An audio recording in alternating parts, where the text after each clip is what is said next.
청취자 여러분 안녕하십니까? 광주 CBS의 김진호 본부장입니다. 오늘은 광주 CBS가 5.18 민주화운동 39주년을 맞아 특별 대담을 갖기로 했습니다. 민주화운동의 대부라고 일컬어지는 송기인 신부님입니다. 송기인 신부님은 노무현 전 대통령의 정신적, 영적 멘토였을 뿐만 아니라 현 문재인 대통령에게도 멘토로 알려져 있습니다. 특히 송 신부님은 신부님으로 있을 때나 은퇴한 이후에도 이 땅의 민주화와 평화 통일운동에 사실 선구자적인 역할을 하셨고 많은 업적도 쌓으셨습니다. 그래서 아주 어렵게 인터뷰 섭외를 했고 광주에서 경남 밀양시 삼양인 진읍까지 오는데도 3시간가량의 시간이 걸렸습니다. 아주 특별한 대담입니다. 신부님 안녕하세요. 안녕하세요. 예. 연세가 있으시고 좀 그러셔서 건강이 괜찮으실까 이렇게 좀 염려도 했습니다만 막상 와서 면전에서 뵈니까 너무 건강해 보이세요. 좋으시죠? 그렇죠, 네. 아주 건강해 보이시는 우리 송 신부님과 그럼 이제 인터뷰를 시작합니다. 먼저 5.18 39주년입니다. 당시에 네. 신부님은 부산에서 광주와 민주화 운동을 지원하기 위해서 부산에서 광주까지 이렇게 오신 걸로 알려지고 있는데 소회가 어떠신지 좀 한 말씀 먼저 시작하시죠. 예, 그때 우리가 이 광주 사태를 들을 때 또 부분적으로는 그때 김성용 신부님이 보이는 것도 가지고 오시고 그래서 너무 황당하니까 어떤 현장을 가봐야 되겠다 생각을 했어요. 예. 그런데 그때는 이제 광견 들어가지 못한다는 그런 소문이 있었기 때문에 두려워하면서 그때 5월 말이죠. 그 섬진강을 건너는데 아무 일이 없더라고요. 군인이 서 있기만 하고 차는 통과시켜주고 그다음에 순천성당에 가서 우리가 광주 가도 괜찮으냐 하니까 위험합니다. 더군다나 그 부산 차를 타고 가니까 부산 그러면은 좀 안전하게 해서 안 가는 게 좋겠습니다 하는 거를 뭐 사람 사는 데인데 하고 갔어요. 가서 가톨릭 센터에 들어가니까 고단히 그대로 있었어요. 총탄에 맞은 그 계단 손잡이, 그다음에 찢긴 그림, 그리고 이제 관장실에 가니까 관장이 나보다 그 신부로서는 나이는 내보다 한 살 적은데 그 서품 받은 건 나보다 2년이나 빨라요. 그분이 바보가 돼 있어요. 멍청해요 사람이. 말을 잘 안 하고 가만히 있더니 그래 이제 뭐 별로 다른 이상이 없냐 하니까 입을 여는데 광주에 질서가 지켜지고 있다는 거야. 그렇게 말하는 거예요. 광주에는 지금 질서가 지켜지고 있다. 그러니까 그 이상 더 뭐 염려할 건 없다. 이제 그런 얘기를 하고 그 얘기를 계속하기가 미안한 거예요. 말을 아예 그냥 잊은 사람처럼 그렇게 멍해 있어서. 충격 때문에 아마 그러시겠죠. 그래서 이제 우리가 호주머니 털어가지고 뭐 좀 필요한 비용 쓰라고 하고 왔었는데 그래 광주에 둘러봤는데 그 여러 가지 무슨 뭐 그 깨진 거 그런 거는 많이 있어도 실제로 뭐 환자를 보거나 그렇게는 못했고 그다음에 많이 전주를 해서 왔는데 어쨌든 그때 그 현장을 가서 보고 놀란 것은 놀라기보다는 하여튼 우리도 생각이 멍해지는데 그래 그 광주의 질서를 저렇게 중요하게 생각했구나 하는 생각이 들어서 그 사실은 시민들이 훨씬 더 우리가 생각했던 것보다는 그 높은 어떤 식견을 가지고 있었다 그런 생각을 했습니다. 예. 그러니까 역사적으로 보면 신부님은 당시에 5월 21일 발포, 5월 18일 날 광주 민주화운동이 일어났고 5월 27일 새벽에 이제 신군부가 사실 도청 앞 지금 광주 민주화운동이 이제 그 광장인데 거기를 무자비하게 이제 이제 학살을 했던 그 중간에 아마 신부님은 방문했던 것 같아요. 그래서 여전히 발포 책임자와 시신 안매장 등이 이루어지지 않고 있다. 그러니까 진상규명이 이루어지지 않고 있다. 그런데 이런 시점에 김용장이라는 당시 5.18 당시에 미 정보부대의 정보관이란 분이 5월 21일, 80년 5월 21일 전두환 보안사령관이 다녀간 이후에 집단 발포가 본격적으로 이루어졌다고 이렇게 증언을 했는데 신부님께서 김용장 그 선생의 이런 증언을 들으면서 어떤 느낌이 드시는지? 뭐 당연히 그랬으리라는 생각인데 누군가가 그 실제로 명령을 않고는 현장 지휘관들이 그 발표할 수는 없잖아요. 이제 그런 생각이 드는데 우리가 지금 광주 시민들께 미안하지만은 좀 인내가 필요합니다. 역사라는 게 결국은 밝혀지는 게 한 번에 다 되는 건 아니고 저는 그 과거사를 하면서 참 절감을 했는데 실제로 그 몇십만 명이 죽었는데 명령도 없고 또 죽은 현장 사람도 없는 거예요. 죽인 사람도. 그러다가 이제 그 육군 그때 헌병 상사였던 사람 한 분이 또 이제 다른 사람 둘이서 이제 자기가 직접 죽였다 그런 얘기를 우리가 이제 확인하고 예. 그 다음에 그 확인할 수 있었던 것은 이승만 대통령이 헌병 대장한테 전화로 예. 그러니까 그 사살해라 그런 명령을 했다는 그 전화도 지금 뭐 녹음돼 있는 것도 아니고 그건 직업만 가지고 그렇게 했는데 그때 하여튼 우리나라의 그 많은 애매한 사람들이 무자비하게 처단된 것 그런 것도 그러니까 만약에 그 빨랐으면 기간이 작년 재작년 일이었으면 확인이 되겠지만은 길어진 이거는 시간이 더 길어질 만큼 자꾸 길어집니다 이게. 그러니까 신부님 말씀은 광주 5.18 민주화운동의 진상규명이 제대로 되는 과정은 이게 늦으면 늦을수록 시간이 좀 길어진다는 그런 말씀이시죠? 그러니까 늦으면 더 길어지는 건데 네. 그러니까 그걸 빨리 하면 좋지만은 지금 그 시민들이 조금 그 인내해 줘야 될 거는 그게 빨리 되는 그런 일이 아닙니다. 이 뭐 손이 많다고 빨리 되는 것도 아니고 지식인들이 많이 모였다 빨리 되는 것도 아니고 결국 시간은 필요한 거니까 좀 더 인내하고 우리가 결국은 그 바른 역사를 정리할 수 있다는 그런 신념을 가지고 좀 기다려주는 게 좋지 않겠나 생각이에요. 누군가 증언이 또 나오면 사실 이 진상규명을 하는데 도움이 되겠네요. 그렇다면. 물론이죠. 이제 그런 사람들이 앞으로 더 나올 겁니다. 그러니까 예. 예, 그런 생각을 해야지 그냥 당장 지금 해결합시다. 이렇게 오래됐는데 왜 안 돼요? 그렇게 우길 일은 아니라고 생각해요. 예. 국회에서 진상규명위원회를 지금 구성하자고 여당과 이제 청와대는 이제 그 의원들도 전부 지명해놓고 그런 상황인데 자유한국당에서는 그 이제 2명을 지명했다가 잘못됐다 그래가지고 이제 반려를 했는데 1명은 또 이제 바꾸겠다 그러는데 여전히 자유한국당은 진상규명 의지가 없는 거 아니냐라고 이렇게 보는 게 이제 아마 대통령께서도 그렇고 광주 시민이나 또 이제 이 일에 관여하지 않았던 일반 시민들의 여론도 그런 것 같습니다. 이에 대해서는 신부님 어떻게 생각하시는지요? 그래요. 지금 그 법을 다시 강하게 만들어 달라. 실제로 우리 과거사도 그때 그 법이 원래 법은 좋았습니다. 원하는. 예. 그런데 그 국회에서 통과되는 그 그때 손질을 야당들이 하면서 너무 약화시켰어요. 그게. 그러니까 예. 강제 구인도 안 되고 뭐 실제로 무슨 청문회도 안 되고 그러니까 인원이 다 있어도 그때 그 과거사 의원 일하는 사람들이 240여 명 됐습니다. 그러니까 상당히 많은 수고 사실 그 우리나라로서는 가장 그래도 엘리트들 그런 관계에 그 우수한 사람들이 모였지만은 사람이 많다고 빨리 되지도 않고 하여튼 그 실제로 법이 완전해야 되는데 그 완벽한 법을 그 반대하는 측이 있으니까 그게 그 일이 자꾸 늦어지는 거고 또 이건 우리나라만이 아닙니다. 이게 다른 나라도 다 마찬가지예요. 과거사라는 거는 지금 우리가 39년이면 과거거든요. 완벽하게 정리한다 그런 생각 꿈을 꾸면 안 돼요. 예컨대 남아공이 잘했다고 막 우리가 세계적으로 칭찬했는데 남아공에 직접 가서 보니까 2만 6천 명을 보상했어요. 그런데 끝나고 나서 다시 신청한 사람이 5만 명이 넘어요. 그러니까 그때 그 만델라가 뭐 대통령 될 때 이거 다 완전히 끝났다 만세 불렀다 하는데 그때 그냥 그 중간에 영국이 생각할 때 그렇게 됐겠죠. 결국 이제 그 흑인 본토인으로 대통령이 되고 말았지만은 어쨌든 거기도 그렇고 그 칠레도 마찬가지고 스페인도 이제 법을 만들지 않고 그냥 민간인들이 조사를 하고 있었는데 우리나라 법은 너무 부러워하는 거예요. 국가가 법을 만들어 이걸 진행할 수 있다. 참 훌륭하다 말이야 당신들은 그런 얘기를 하더라고요. 그러니까 이제 그런 점들 다 우리가 감안해서 광주 사태가 결국은 밝혀지겠지만은 또 지금 광주 시민 모두를 다 만족시킬 수 없을 겁니다. 그 법이 다 그 정리하고 난 다음에도 이런 점을 감안해서 좀 폭넓게 생각하자 그런 부탁을 하고 싶어요.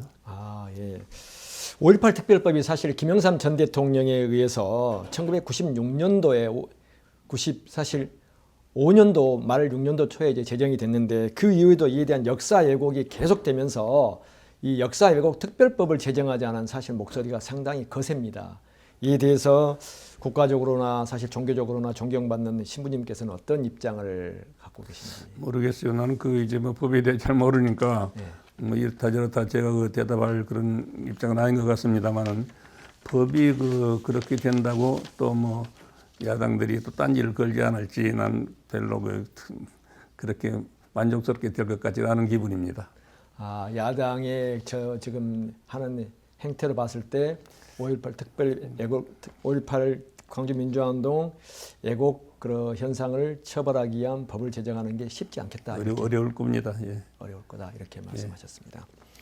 특히 5.18이라는 말만 나오면 피가 거꾸로 솟는다는 이제 유가족 그리고 피해자들과 광주 시민 국민들이 꽤 많습니다. 특히 이제 5.18을 직접 몸소 겪었던 지금 이제 586 세대들이랄지 또 이런 세대들은 그래서 국민들에게 한 말씀 하신다면 이제 언론으로서 어떤 당부의 말씀을 이제 하실 수 있으신지요? 글쎄요, 이제 정말로 당사자들에게는 얼마나 큰 아픔에 긴 세월이 갔는지 우리가 뭐 위로한다고 위로가 될 수도 없는 그런 정말로 중한 그런 세월을 시간들을 보냈는데 우리 지금 현재 대통령이 많이 위로를 했잖아요. 예. 그 위로를 국민들의 위로로 삼고 예.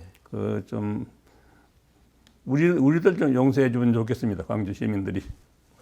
우리 국민들을 용서해 줬으면 싶은 그런 생각입니다. 광주 시민들이 이제 가해자라고 하는 신군부들보다는 일단 그때 같이 함께하지 못했던 국민들을 용서 좀 해달라 신부님의 말씀입니다. 신부님, 문재인 대통령께서 지난 2017년 당선되자마자 5월 18일 광주에 오셨습니다. 그래서 이제 감동적인 5.18 메시지를 이제 남겼고 엊그제 또 와서 대통령께서 안 오려다가 오지 말라는 참모들의 만류를 뿌리치고 오셔서 미안하다. 광주시민 죄송하다.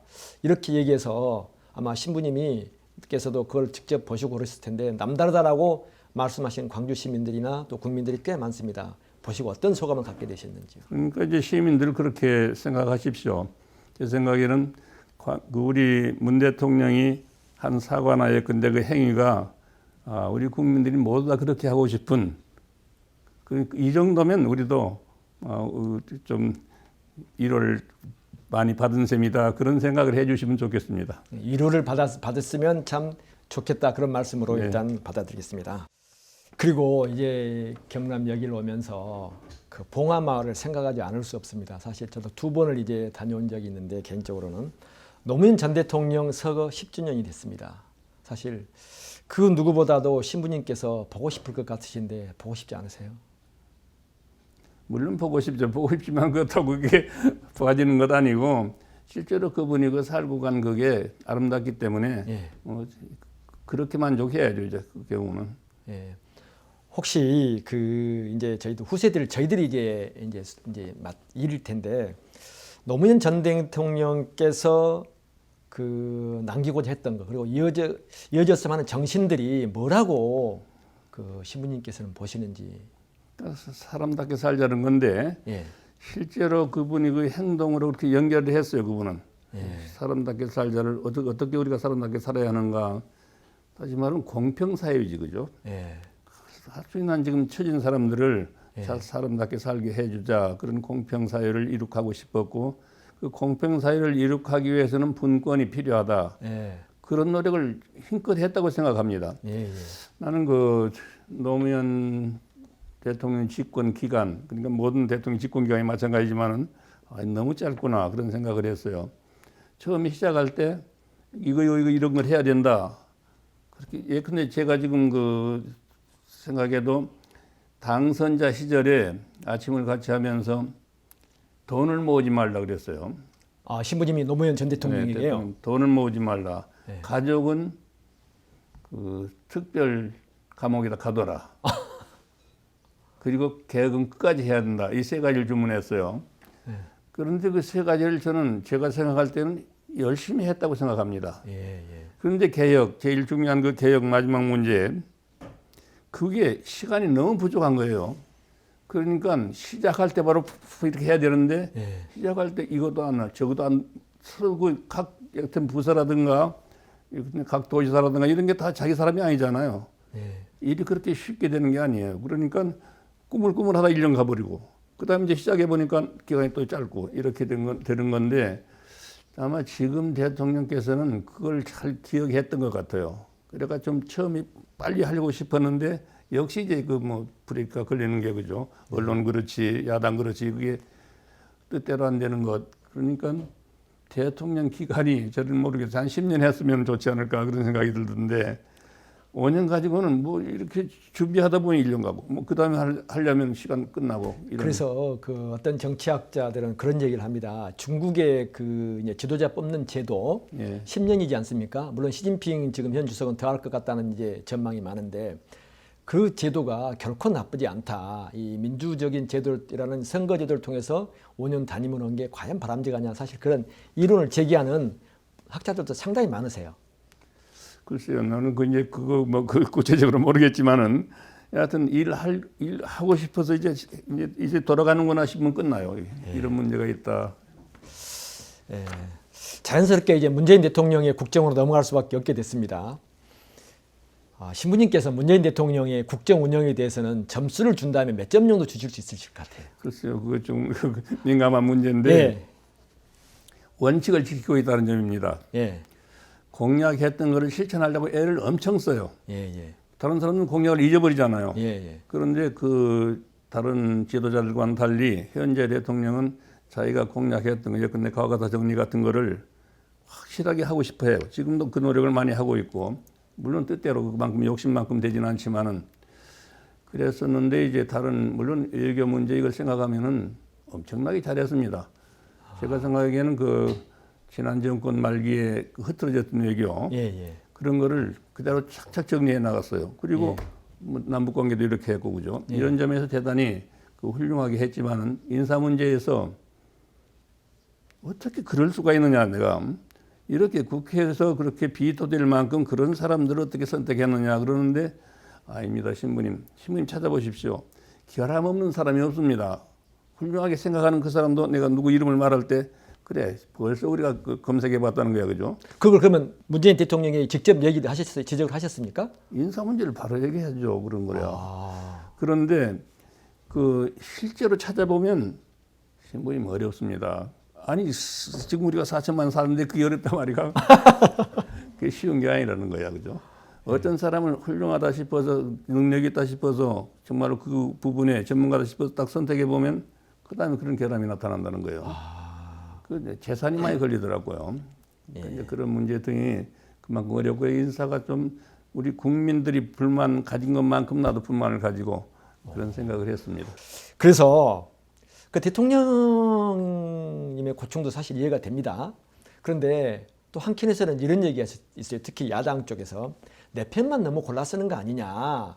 신념론자들로 너무 그 주변을 포진시키는 게 아니냐. 이러한 사실 지적이 있으시거든요.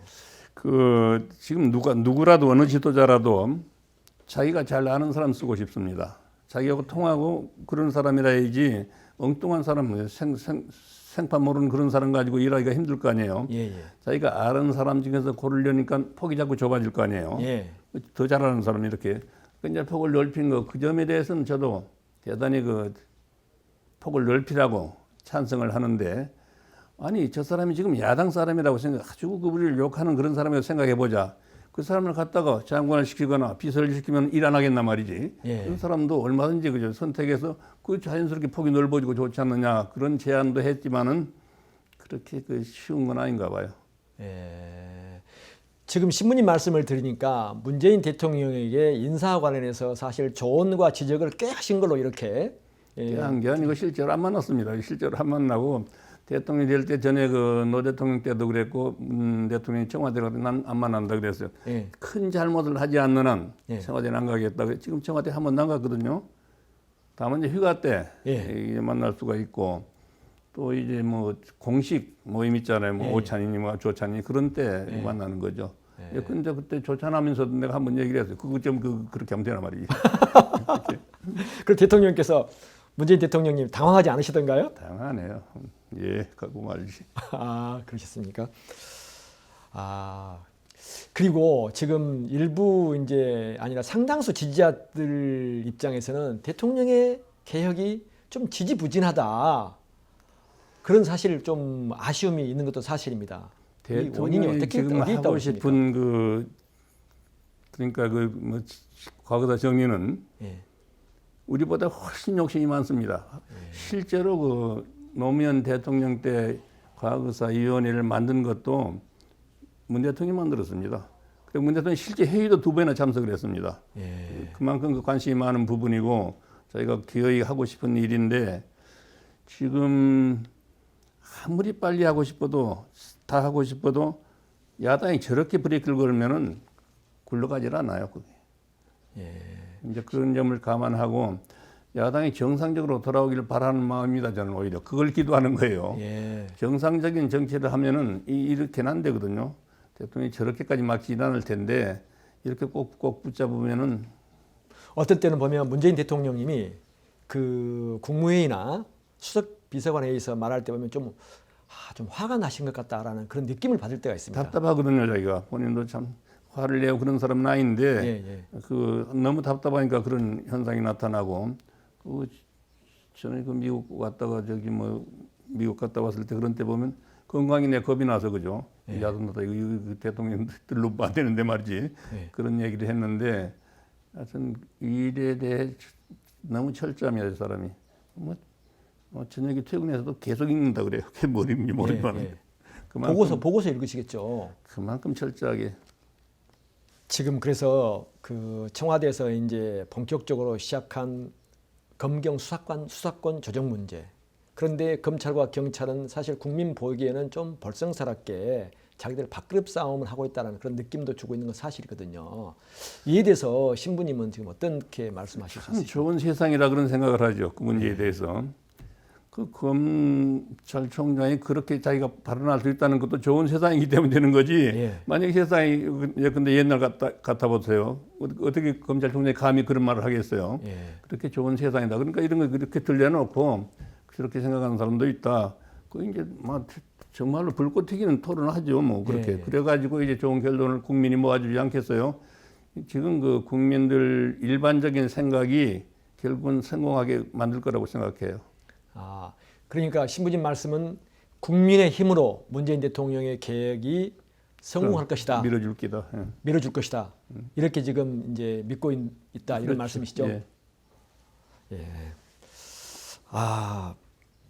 대통령께서 지금 국정을 펴면서 남북 문제나 외교 문제 등 개혁 문제 등에 있어서 신부님 말씀은 상당히 잘하고 있다 이렇게 평을 했는데 경제 문제에 있어서 아쉬움을 표시하는 이제 학자들도 많고 그렇습니다. 이에 대해서는 사실 경제 문제 우리가 전혀 모르는 부분인데 경제 문제라는 게 지금은 한 나라가 잘 된다고 되는 건 아니잖아요. 다 그 세계가 지금 전체는 연결이 돼 있잖아요.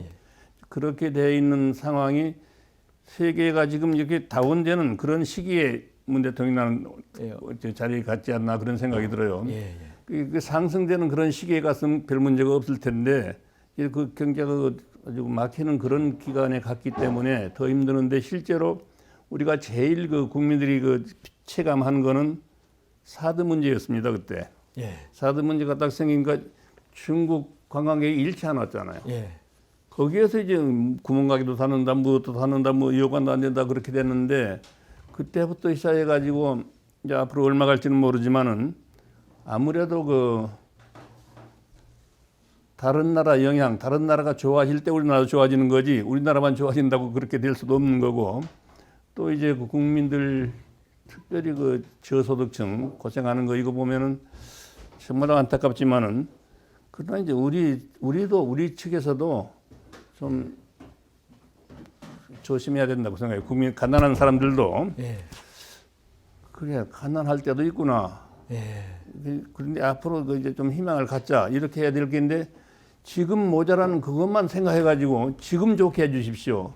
그렇게 한다고 될 수가 없는 건데 대통령 모르겠어요. 이제 은행에 돈을 많이 찍으면 되는지 모르겠는데 그런 건 아니잖아요. 그러니까 지금 어려운 노동자들이나 또는 작은 그런 가게 그런 데서도 시간은 좀 필요한가 보다 이렇게 좀 참아줬으면 좀 그런 기다려주셨으면 대통령의 뜻이나 의지가 워낙에 그 부분에 대한 특히 애민 정신이 강하시니까 믿고 좀 우리 대통령 탓만해가 그 해결될 일도 아니잖아요. 그런데 이제 가장 문재인 정부의 이제 정책 중에 소득주도 성장론, 그에 따라서 이제 최저임금 인상이니 주 52시간제 이제 도입이니 여러 가지 문제 가지고 문제 제기를 특히 언론들이 특히 보수 언론이 많이 한 건 사실입니다. 아마 신부님께서도 잘 아실 텐데 소득주도 성장이나 최저임금 인상에 대해서는 좀 개별적인 사안이긴 한데 국민이 한 사람으로서 그 입장이 있으시다면 어떻게 말씀하실 수 있으세요? 예, 근데 그 여기 지금 만 원을 못 받는 사람 있잖아요. 예. 그런데 우리 국민 모든 국민 만 원은 받아야 됩니다 그러잖아요. 예. 만 원은 받아야 되는데 만 원을 줄 수 있는 사람이 도저히 그렇게 안 된다는 거잖아요 지금. 예. 그러니까 이제 거기서 내가 그 순서가 틀리지 않았느냐 그랬는데 만 원을 줄 수 있도록 만들어 놓고 그걸 예. 발표를 했으면은 그렇게 이렇게 무리가 없었을 거 아니냐 그런 말을 했습니다. 어떤 그 가게에 뭐 세제 혜택을 준다든지 무슨 뭐 지원을 한다든지 그런 방법을 해서 그런 작은 그 기업 소위 뭐 가게 그런 데서 만 원을 줄 수 있는 상태로 만들어 놓은 다음에 만 원으로 그걸 올렸으면은. 예. 근데 지금도 누구라도 그렇지 그죠? 당신 만 원 못 받아도 되겠어? 만 원 받아야지. 그래 당연한 건데 예. 그 당연한 걸 가지고도 이렇게 이제 힘들어 하는데 그 국민들에게 제가 이렇게 일반 친구들에게도 물어봤는데 당연히 만 원은 받아야 됩니다. 만 원도 못 받아가는 어렵습니다. 그렇게 말하면서도 지금 줄 수 있는 사람이 근데 15% 정도래요. 15% 정도가 그렇게 줄 수 없는 그런 네. 직장이라는데 그런 거를 조금 더 정책을 치밀하게 했다면은 시행을 했다면은 이런 혼란은 없었지 않을까 그런 아쉬움이 있어요. 예. 정책을 치밀하게 사전 준비를 한 뒤에 추진했으면 최저임금 인상 같은 좀 부작용이 없지 않았을까라는 신부님의 사실 고언입니다. 그 말씀을 아마 문재인 대통령에게도 드렸다는 것 같은데요. 자, 문재인 대통령의 최대 업적이라고 이제 지금까지 2년밖에 안 됐으니까 사실 업적이라고 말하기는 그렇고 앞으로 이제 좀 평가는 빠른데 그래도 이 부분은 아주 잘했다는 평이 상당히 많지 않습니까? 그래서 남북 문제 특히 지금 그런데 이제 미국과 북미 대화가 좀 틀어지면서 지금 약간 좀 굴곡에 좀 있다 그럴까? 그래서 한간에서는 이런 말도 있습니다. 문재인 대통령과 김정은 북한 국무위원장과는 사실 신뢰관계가 있으니까 다시 판문점에서 간단한 남북 간의 정상회담을 하는 것도 어떠냐. 특히 이제 트럼프 대통령이 일본을 방문한 뒤에 한국으로 오고 나면 그 이후에나 그 전에라도 해서 이 문제를 전격적으로 풀면 어떻겠느냐. 그렇게 제안하는 통일 관련 사실 학자들도 있습니다. 그래서 신부님께서 남북 문제에 대해서 사실 지금 고민에 빠져 계실 문재인 대통령님에게 제안한다면 방송을 통해서 어떻게 하실 수 있습니까? 그 지금 남북 문제는 엄청나게 변화했잖아요. 예. 우리가 지금 생각해봐도 예컨대 그 초소 같은 거 때려 부어버리고 예. 그만큼 또 지금도 거기 또 관광 그 코스도 만들고 엄청나게 많은 변화를 했고 적어도 우리 국민 지금 자기가 표현들을 안 했지만은 그 가슴 속에서는 우리가 이제 그 전쟁은 안 나겠구나. 전쟁의 기운을 사실 걷어냈죠. 그런 생각을 하여튼 갖게 됐거든요. 예. 이거는 대단한 변화입니다. 그런데 저는 옛날부터 늘 주장했던 게 작전권을 가져와야 된다 그랬어요. 작전권이 없는 이게 얼마만큼 미국이 함부로 하게 되는 건지. 예. 작전 잘못하면 폭탄 던지겠다 이러니까 그죠. 그걸 겁이 나가지고 우리가 그러는데 이 문제가 언제 돌아오는지 모르겠는데 작전권이 전시작전권이 아마 한 지금 대통령 기간 안에 돌아오지 싶은데 문재인 대통령이 재임 그러면은 지금 예컨대 뭐 서로 무슨 뭐 남북 그냥 도와주자 이런 것도 민간 차원에서 도와주자 이런 것도 안 되는 거는 작전권만 우리가 가지고 있어도 가능하지 않은가 싶은 생각이 듭니다. 저는 그 확실히 모르겠지만은 그래서 작전권 그걸 가져와서 미국의 굴레를 어느 정도라도 벗어나야 돼요. 지금처럼 미국이 꼭 고집 씌우는 대로만 따라가게 된다면은 뭐 한이 늦어질 것 같아요. 그 작전 가져온다면은 어떤 북한을 폭격하지 않는다는 그런 확신만 있다면 우리가 조금 더 자유롭게 남북 교류가 되지 않을까. 그렇게 해서 남북 통일의 길이 좀 열어질 수 있다고 그런 생각을 갖고 있습니다. 예. 그 현 정부의 정권의 이제 적폐청산 작업 관련해서 이제 야당 등에서는 이제 문제 제기를 계속 하는데 대통령께서는 그때 그 아마 언론들 모임에서 보니까 계속 하시겠다 그런 입장을 표명하신 것 같아요. 이와 관련해서 신부님의 의견은 어떠신지? 그야 물론 다른 것 좀 못해도 돼요. 좀 가난해도 우리가 좀 굶어도 되는데 예. 적폐는 청산해야 됩니다. 이 적폐라는 게 예컨대 그 해방되기 전에 유학 간 사람들 보세요. 뭐 저 영국에 유학 가고 뭐 미국에 가고 그 사람들 보면 대개 그 친일 분자들입니다. 예. 친일 분자들이 유학을 그 자기 자손들을 보냈고 그 사람들이 미군이 우리에게 상륙했을 때 이 땅에 상륙했을 때 그 사람들과 친밀해졌고 그 사람들이 지금 그 무슨 야당이랄까 그 과거를 고집하는 그 사람들 아니에요. 그러니까 그 사람들 지금 과거사 우리가 하면서 그 여러 가지 뭐 재산 문제도 보고 정치 봤지만은 계속해서 대대로 그 사람들은 유복하게 사는 거예요. 예. 그리고 거기 자기들 다른 사람들이 못 따라오게 자기들 수준을 못 따라오게 계속 억누르고 자기들은 계속 누리려고 하거든요. 이런 점들을 생각하면은 과거사 정리 이거는 경제보다 더 급한 겁니다, 사실. 예. 그러니까 이 문제는 적어도 우리 지금 대통령 때 끝내야 된다고 생각합니다. 과거사 깔끔하게 매듭을 지어야 된다. 문제. 예. 다른 것 좀 요거도 먹어도 좋아요. 예. 대통령님의 의지가 그렇게 상당히 강하신 것 같은데 어떻게 보고 계십니까? 저도 그렇게 생각해요. 아마 우리 현재 대통령 때에는 결국 임기 전에 이 문제는 끝낼 수 있겠다 그런 생각을 합니다. 국민의 한 사람으로서 그러니까 신부님께서는 적극적인 응원을 하시겠다 좀 그런. 그렇죠. 거기서 이것만은 저도 적폐 이것만은 꼭 청산해야 됩니다. 이거를 청산 않고는 아무리 발전한다고 배가 부르다 해도 바른 게 아닙니다. 이게. 국가가 정의의 길로 가야 되는데 지금까지는 정의를 얻지 못했기 때문에 적폐 청산을 문재인 대통령의 소명으로 인식하고 하시라 이렇게 받아들여야겠네요. 그래요. 패스트 트랙 국회에서 보여준 정치권의 난맥상, 심하게 말하면 동물 국회라는 이제 언론의 표현까지 등장했는데 지금 거센 비난을 받고 있습니다. 진짜 언론으로서 따끔한 충고를 한번 하신다면.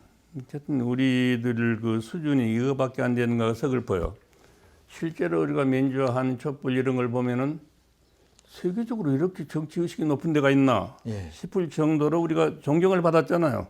촛불 그것 때문에 그 실제로 어깨 폈습니다, 그죠? 다른 나라에 가서 그랬는데 이 국회를 보면 이제 부끄러워가 이거 이런 나라가 다 있나 말이지. 이런 나라가 민주주의를 어떻게 이렇게 된단 말이죠. 그러니까 이 문제는 뭐 국민도 그 수준이 그러니까 그럴지 모르지만은 그 정치인들 그런 수준 가지고는 바르게 될 것 같지 않아요. 제 생각에는 그 국회를 해산해 버리고 그냥 매년 정부가 주도해 나가면 좋겠어요.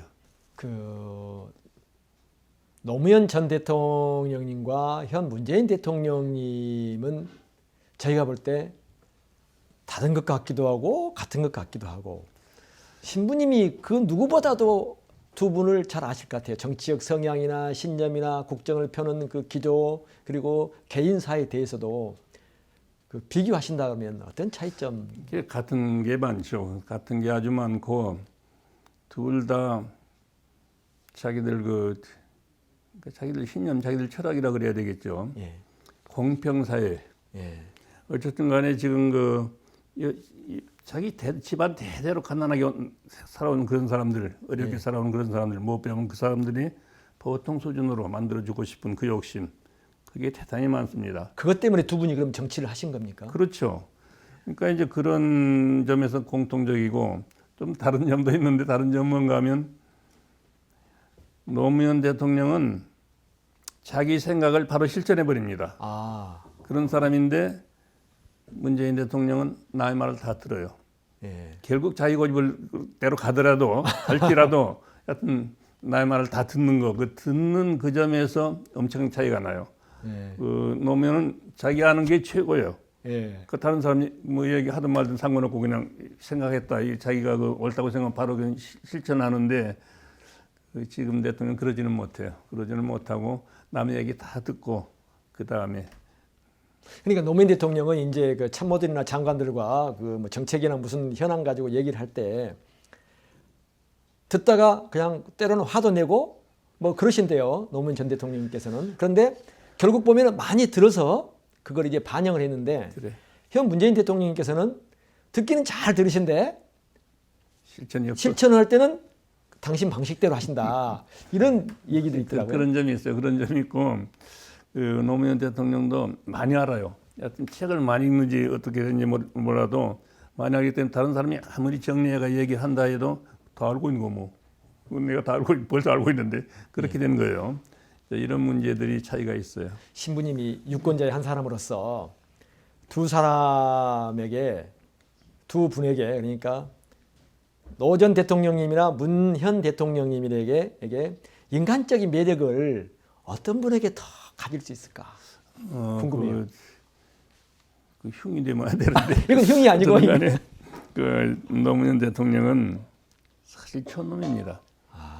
그 순박해요. 그냥 직선적이에요. 예. 뭘 꾸며서 말하거나 그런 건 전혀 우리가 세칭하는 말로 뒤끝이 없으신 분입니까? 솜씨가 없어요. 그런 실력은 없고 그러니까 실제 그 지도자로서는 좀 마이너스지 그죠? 예. 그런데 이제 문 대통령 같은 경우는 이거를 다 수렴을 해요. 전부 다. 다른 의견을 다 수렴하고 둘 다 머리가 누가 좋은지 모르겠는데 하여튼 머리가 대단히 비상해요. 그러니까 예를 들어 이렇게 등산을 하면은 풀 이름 다 알아요. 우리가 무슨 곳이 이리 좋지? 그럼 이름 딱 말해. 그만큼 거죠. 그러니까 이 양반이 그 노력하는 것, 개인 생활이 아주 철저하고 이 양반이 자기 그 개인적으로 사는 걸 보면 꼭 수도사가 사는 것처럼 그렇게 사는데 예. 그 밖에서 볼 때는 뭐 좀 뭐랄까 좀 융통성 없게 산다. 좀 빈틈이 없으신 거 아닌가? 그렇게 그런 그렇게 비쳐요. 비춰질 수도 있죠. 청취자 여러분, 오늘 송기인 신부님과 1시간 가량 이렇게 대담을 했습니다. 광주 CBS가 광주민주화운동 39주년을 맞아서 특별 대담으로 송기인 신부님과의 자리를 했는데요.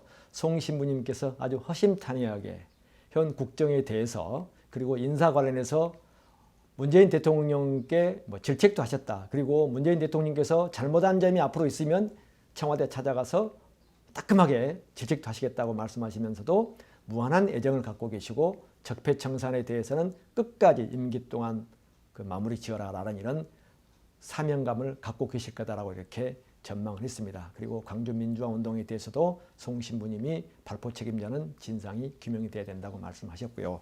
하여튼 그동안 1시간가량 고추 앉으셔서 흔들림 없이 이 답변을 하신 송기인 신부님께 감사 인사를 드립니다. 예, 고맙습니다. 신부님 감사합니다. 이상으로 광주 CBS의 5.18 민주화운동 39주년 기념 특별 대담을 마치겠습니다.